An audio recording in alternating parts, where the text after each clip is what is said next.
Welcome to today's podcast. We're diving into some interesting history. Did you know Charles Dickens, the famous English novelist, lived in Marylebone for a time? Really? I had no idea. I always associate him with Victorian London, but Marylebone? That's pretty specific. When did he live there? Yeah, it's not the first place that comes to mind. Dickens lived at 48 Doughty Street in Bloomsbury, but he also spent some years in Marylebone, specifically in the 1830s and 40s. So that's part of his early career. I bet Marylebone was different back then, though, right?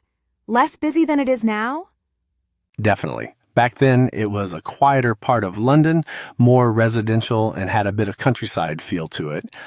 Dickens probably appreciated the calm compared to the busy city center. That makes sense. Plus, he had a big family, right? So a quieter area might have been nice for them.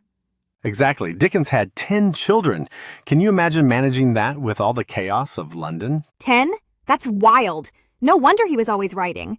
It must have been a bit of a challenge balancing family life and his career. For sure. And he used that experience in his novels. His characters, like in Oliver Twist or David Copperfield, reflect a lot of the social struggles of his time, including family dynamics. It's fascinating how his personal life influenced his work. Do you think living in Marylebone shaped some of his later writings? I think so.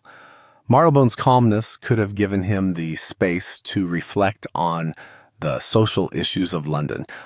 His work often focuses on contrasting the rich and the poor, and living in different parts of the city likely gave him insights into both sides. Yeah, that contrast is huge in his stories. And Marylebone, being more residential, might have let him see the other side of that. I love how his work isn't just about fiction, it's also a snapshot of history. Absolutely. And imagine walking through the streets of Marylebone in Dickens's time, seeing the city from his perspective. You'd probably get some inspiration for your own novel. For sure. It'd be like stepping into his world. I bet a lot of writers would have felt the same way back then. It's kind of like how places shape our work today. Living in certain areas, surrounded by certain people or stories, definitely influences what we create. Exactly. And it's a reminder of how connected location and creativity can be. Marylebone wasn't just a place for Dickens. It was part of his story. Well said. So next time we're walking through Marylebone, we might just be following in Dickens's footsteps. I'll definitely keep that in mind. Who knows? Maybe it'll spark a novel of my own. Maybe we'll see you writing the next great story about the streets of London. Let's hope.